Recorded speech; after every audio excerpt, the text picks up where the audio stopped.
समधीरकुन राम राम ನನ್ನ వినోద్ కుమార్ కోవే భారత ఉపఖండం ఘన వ్యవస్థ నుంచి పూర్తి స్థాయి రాజరిక వ్యవస్థ అయిన తర్వాత స్వాతంత్రం వరకు అంటే బయట రాజులు మారినా రాజరికం మారినా తొలి నుంచి తుది వరకు పూర్తి స్థాయిలో గోండుల పరిపాలన సాగించినటువంటి ప్రాంతం ఏదైనా ఉందని మీరు అనుకుంటున్నారా?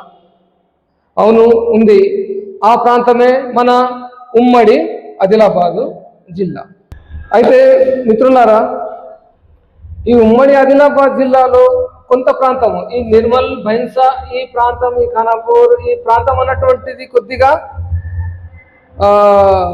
యాదవుల చేతిలో, ఆంగ్లేయుల చేతిలో చివరిలో వెళ్ళిన ఈ యొక్క సిర్పూర్ అన్నటువంటి ఈ సిర్పూర్ ప్రాంతం అన్నటువంటి ఈ కొద్దిగా తాండూర్, సిర్పూర్ ఈ ప్రాంతం కూడా మరాఠాల చేతిలో వెళ్ళిన తర్వాత ఈ చెన్నూరు నుంచి అన్నటువంటిది ఈ కొద్ది ప్రాంతం మాత్రం ఇది తెలుగు మాట్లాడే వాళ్ళ పీపుల్లో అది వెళ్ళి ఉంటుంది. కానీ పూర్తిగా ఈ మధ్యప్రదేశ్ మాత్రం ఈ ఏదైతే కనిపిస్తుందో ఆదిలాబాద్, బోత్, పుట్నూరు, ఖానాపూర్, లక్షిట్పేట్, బెల్లంపల్లి, ఈ మంచిర్యాల అన్నటువంటిది ఈ ఏరియా మాత్రం ఎప్పటి నుంచి అయితే ఘన వ్యవస్థ నుంచి రాజరిక వ్యవస్థకు వచ్చిందో రాజరిక వ్యవస్థ తర్వాత కూడా స్వాతంత్రం వచ్చే వరకు పూర్తి స్థాయిలో గోండుల పరిపాలన ఆధ్వర్యంలోనే ఉంది. అయితే పూర్వంలో ఇది ఘన వ్యవస్థ నుంచి మొదలుకొని మెల్లిగా వచ్చింది. దీని యొక్క పేర్లు కూడా మారుతూ వచ్చింది. అయితే ఇక్కడ ముఖ్యంగా ఉన్నటువంటివి రెండు కేంద్రాలు, రెండు పవర్ సెంటర్స్. అదొకటి ఉట్నూరు అండ్ ఒకటేమో మన గాంధారి కిల్లా. అయితే ఈ ఉట్నూరు ప్రాంతం అన్నటువంటిది ఎప్పుడైతే నిజాంల చేతిలోకి వెళ్ళిందో అప్పుడు అక్కడ రాజుకు కొన్ని గ్రామాలను అప్పజెప్పేసి ఆయనకు నామినల్గానే అక్కడ ఉంచడం జరిగింది. కాకపోతే ఈ మంచిర్యాల దగ్గర ఉన్నటువంటి ఈ గాంధార్ల తాలూకా అన్నటువంటిది మాత్రం పూర్తి స్థాయిలో మనము 1948లో స్వాతంత్రం భారతదేశం అన్నటువంటిది 1947లో వచ్చిన మన తెలంగాణ స్టేట్కు అంటే మన హైదరాబాద్ స్టేట్కు స్వాతంత్రం రావడము 1948లో జరిగింది. కాబట్టి అప్పటి వరకు కూడా ఇక్కడ మాత్రం గోండుల పాలన యొక్క ధ్వజము ఎప్పటికీ అస్తమించలేదు. అయితే ఈ ఉట్నూరు ప్రాంతానికి పూర్వము విఠలాపూర్ అని ఒక వేరే పేరుంది. తర్వాత అక్కడ పవర్ సెంటర్ ఏర్పడింది. పవర్ సెంటర్ ఏర్పడిన తర్వాత దాన్ని ఉట్నూరుగా మారిండ్రు. అది నార్ అంటే మన గొండి భాషలో ఏంటి ఊరు అన్నమాట. అయితే అక్కడ ఒక నగరం అది. దాని యొక్క ఆ నార్ని ఎప్పుడైతే ఈ మన నిజాం ప్రభుత్వం వచ్చిందో, నిజాం వాళ్ళు వచ్చిన తర్వాత ఈ చిన్న ఉన్నటువంటి ఈ యొక్క పవర్ సెంటర్స్ ని ఆయన మొత్తం తాలూకాలుగా మార్చి ఆ తాలూకాలను సెంట్రలైజేషన్ పవర్ కింద హైదరాబాద్ కి కలపడం జరిగింది. అందువలన ఇక్కడ ఉట్నూరు రాజ్యం అన్నటువంటిది అది ఉట్నూరు తాలూకా అయిపోయింది. ఇక్కడ గాంధార్ల రాజ్యం అన్నటువంటిది గాంధార్ల తాలూకా అయిపోవడం జరిగింది. అయితే ఇక్కడ అన్నటువంటిది ఎప్పుడైతే ఈ సిస్టమ్ అన్నటువంటిది మెల్లిమెల్లిగా పరుల చేతిలో పోయింది. చూడండి, ఇక్కడ నిర్మల్కి వచ్చేసరికి ఈ నిర్మల్ ఏరియాలో ఒక ఒడంబడిక జరుగుతుంది అన్నమాట. అంటే నిజాంకి ఆంగ్లేయులకు ఒక ఒడంబడిక జరిగినప్పుడు ఈ నిర్మల్ ప్రాంతం, ఈ నిర్మల్ భైన్సా ప్రాంతం అన్నటువంటిది ఆంగ్లేయుల చేతికి వెళ్ళిపోతుంది. అయితే ఆంగ్లేయులు అక్కడ ప్రత్యక్ష పాలన కిందకి వస్తారు. వచ్చేసి అక్కడ కొన్ని రిఫార్మ్స్ చేయడం జరుగుతుంది. అప్పుడు మన రామ్జీ గోండ్ అన్నటువంటి వాళ్ళు అక్కడ అంటే కస్టడియన్గా ఉన్నటువంటి వాళ్ళు అక్కడ వాళ్ళు రివోల్ట్ చేస్తున్నారు. అంటే మీరు ఏంది మా పైన పాలన సాగించడం ఏంది అన్నటువంటిది ఇక్కడ జరుగుతుంది. సో నెక్స్ట్ వచ్చేసరికి సిర్పూర్ ప్రాంతానికి ఎప్పుడైతే అక్కడ మన సిర్పూర్, చాందా ఈ వీళ్ళని మరాఠా వాళ్ళు జయించడం జరుగుతుందో ఈ తాండూరు ఈ ప్రాంతం కూడా వాళ్ళకి వెళ్ళిపోతుంది. బట్ ఇది మాత్రం ఎప్పటికీ ఇండిపెండెంట్గా ఉంటుంది. దీనికి ఇండిపెండెంట్గా ఉండడానికి కారణం ఒకటి ఉంది. ఎప్పుడైతే ఉట్నూరు అన్నటువంటిది ఈ ఉమ్మడి ఆదిలాబాద్ జిల్లా మనము నిజాం చేతిలో వెళ్ళిన తర్వాత ఆయన ఏం చేస్తాడు అంటే ఇక్కడ మనకు పరంపరతో వచ్చేటటువంటి వంశపారంపరంతో వచ్చినటువంటి కొన్ని వంశాలు ఉంటాయి. వాళ్ళు ఏం చేస్తారంటే అక్కడ కప్పం చెల్లించడం, లా అండ్ ఆర్డర్ అట్లాంటి వివిధ రకాలైనటువంటి వాళ్ళు పని చేయడము, అక్కడ కప్పాన్ని మొత్తం వాళ్ళు తీసుకోవడం, అంటే మొత్తం వాళ్ళు చిన్న చిన్న రాజ్యాల్లో చేసేసి వాటి అన్నిటిని కలుపుకొని ఉట్నూరు అన్నటువంటిది పెద్దది. బట్ ఆయన ఏం చేస్తాడు, ఇక్కడ ఉన్నటువంటి ఆసిఫాబాద్ అండ్ ఉట్నూరి, సిర్పూర్ యు ఈ ప్రాంతాలలో ఉన్నటువంటి వాళ్ళని తొలగించి ఇతరులను దానిలో ఆయన పెడతాడు అన్నమాట.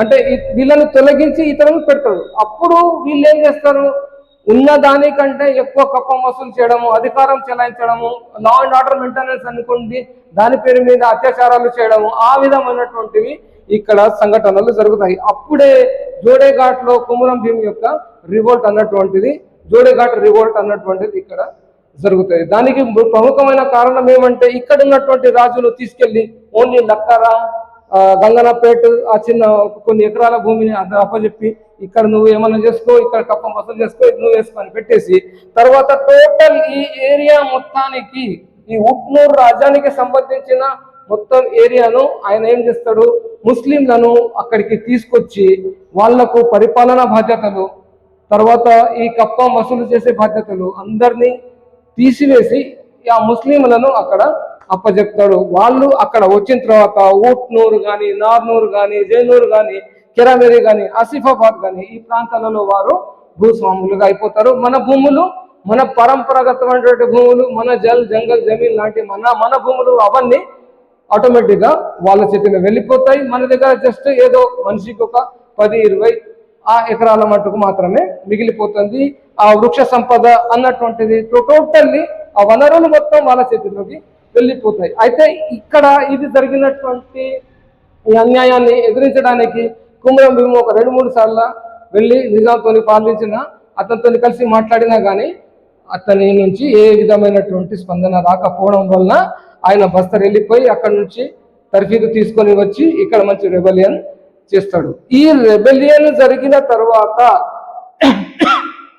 అసలు ఎందుకు రెబెలియన్ జరిగింది అని ఏం చేస్తాడు అనమాట హైమండ్ డార్ఫ్ వాళ్ళ అది తర్వాత పెడతాడు. కానీ దానికంటే ముందే అతనికి ఒక విషయం ఏర్పడుతుంది అనమాట. ఏమంటే వీళ్ళను ఎప్పుడైతే మనం పరిపాలన నుంచి తొలగించినామో, వీళ్ళని ఎప్పటి నుంచి అయితే మనము ఈ యొక్క వాళ్ళ రాజ్యాలను మనం తీసుకుంటే వేరే వాళ్ళను అక్కడ ఇస్లాం చెందినటువంటి ముస్లింలను కానీ వేరే వాళ్ళను అక్కడ ప్రవేశపెట్టడం వలన ఈ అసంతృప్తితో ఇక్కడ రివోల్ట్ జరిగింది. ఈ రివోల్ట్ అన్నటువంటిది చాలా పాకిపోతుంది. ఇటు మరాఠా వాళ్ళకందరికీ వెళ్ళిపోవడం వల్ల అతనికి ఒక భయం ఏర్పడుతుంది, మరాఠాలు మళ్ళీ ఇక్కడ వచ్చి మనల్ని వేసేస్తారు అనే ఉద్దేశంతో ఆయన ఏం చేస్తాడు, ఈ యొక్క లక్షిట్పేట్ మంచిర్యాల్ ఏరియా, ఈ లక్షిట్పేట్ మంచిర్యాల్ ఏరియాలో ఉన్నటువంటి గాంధార్ల తాలూకాను ఆయన డిస్టర్బ్ చేయడు.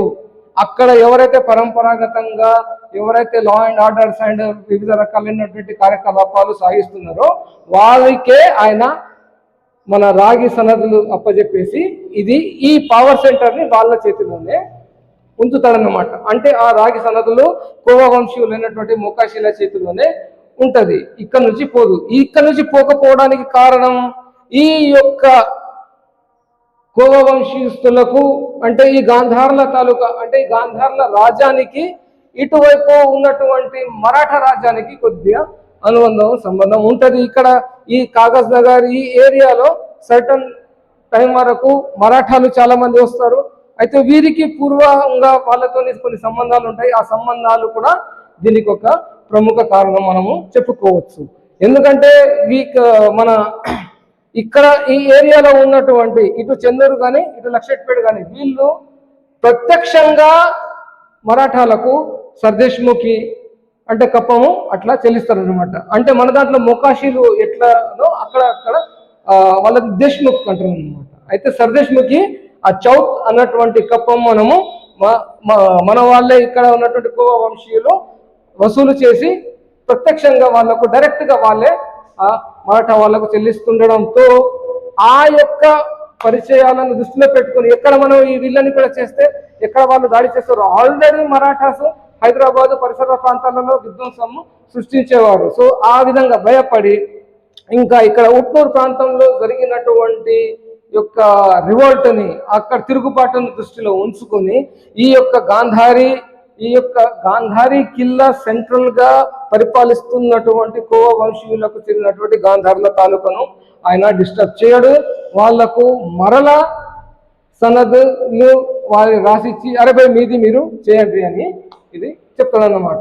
ఈ విధంగా పూర్వకాలం నుంచి ఎప్పుడైతే మన భారతదేశంలో రాజరిక వ్యవస్థ అంటే ఘన వ్యవస్థ నుంచి రాజరిక నుంచి మనం స్వతంత్రం వరకు ఈ పూర్తి కాలంలో ఈ ఉట్నూరు అండ్ మంచిర్యాల లక్షట్పేట్ ఉట్నూరు తాలూకా అండ్ గాంధార్ల తాలూకాను ప్రత్యక్షంగా ఎవడు కూడా పాలించలేదు.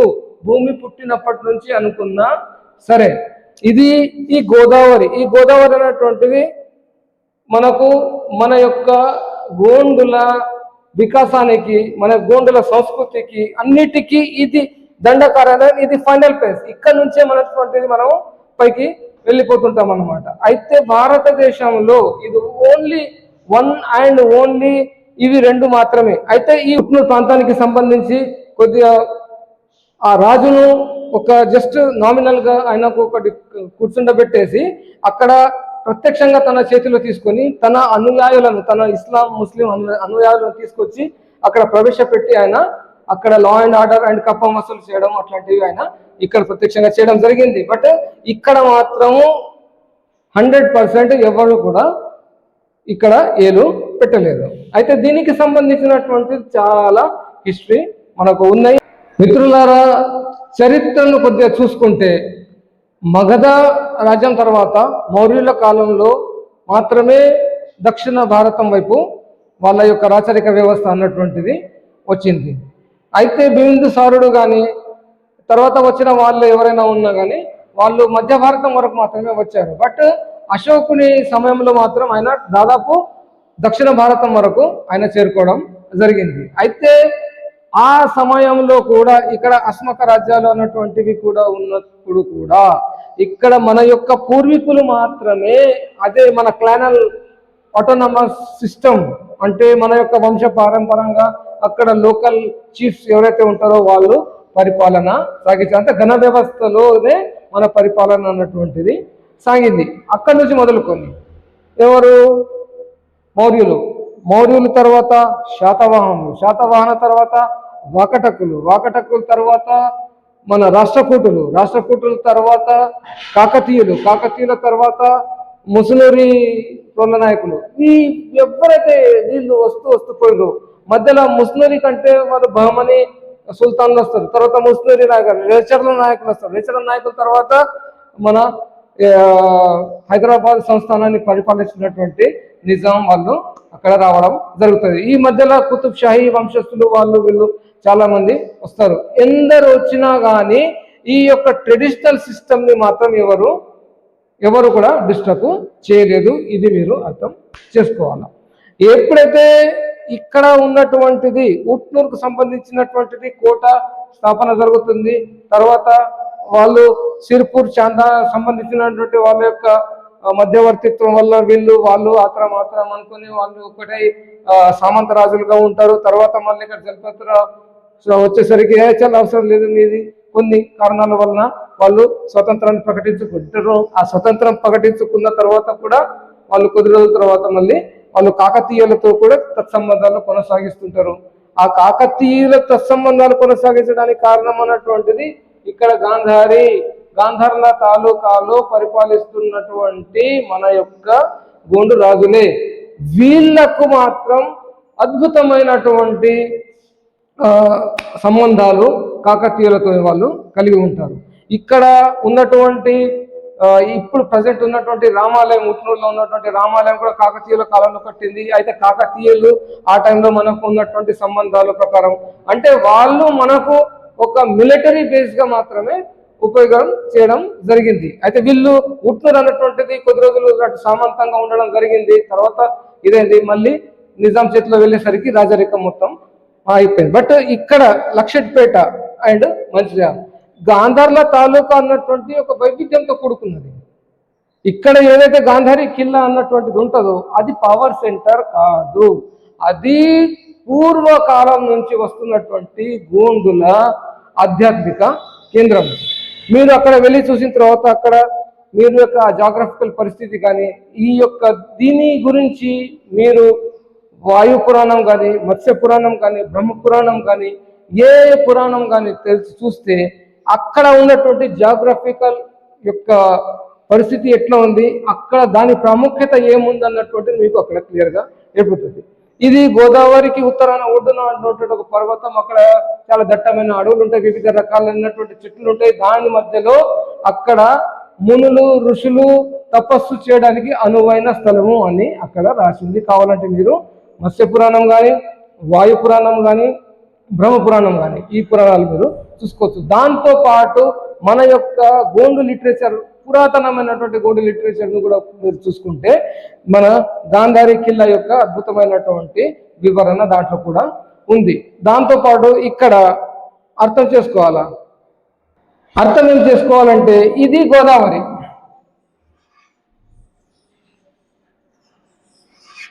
రాష్ట్రకూటులు అన్నటువంటి వారు ఈ గోదావరిని దాటి ఇక్కడికి రాలేదు.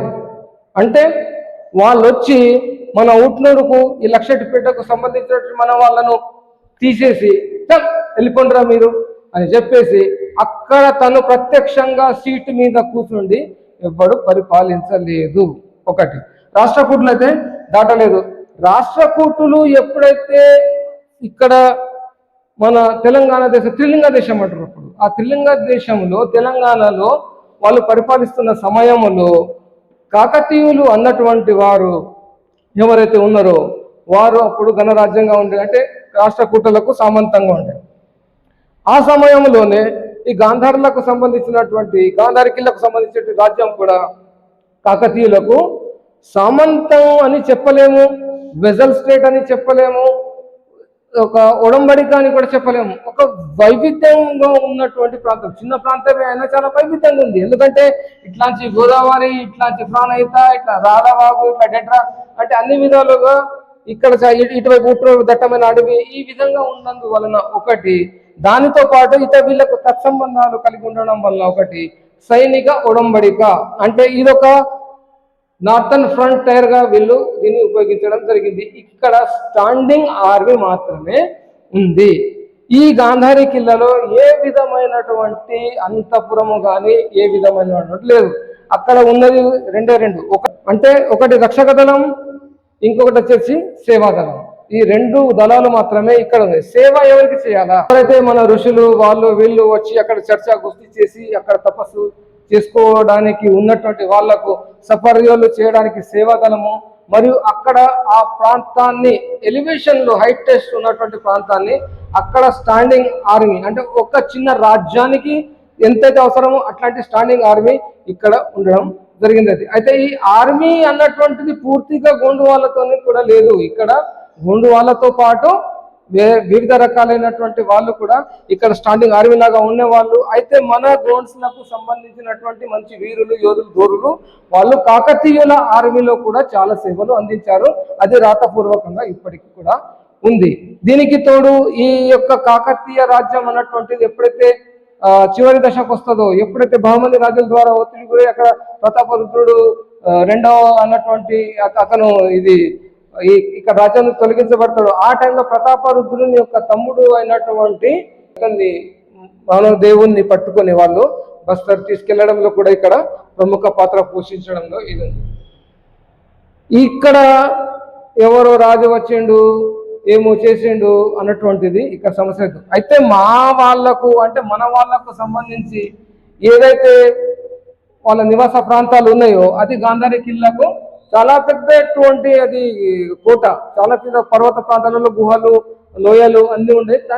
దాని యొక్క పరిసర ప్రాంతాల్లో ఎక్కడో వాళ్ళకు సంబంధించినటువంటి గడులు ఉండి ఉంటాయి. అవి శిథిలావస్థలో కూడా ఇప్పుడు ఉండి ఉంటాయి. అక్కడ వాళ్ళు ఉన్నారే తప్ప గాంధారి కిల్లా మీద ఏ విధమైనటువంటి రాజరికము జరగలేదు. అది ఒక ఆధ్యాత్మిక కేంద్రము, అది ఒక సైనిక స్థావరము మాత్రమే.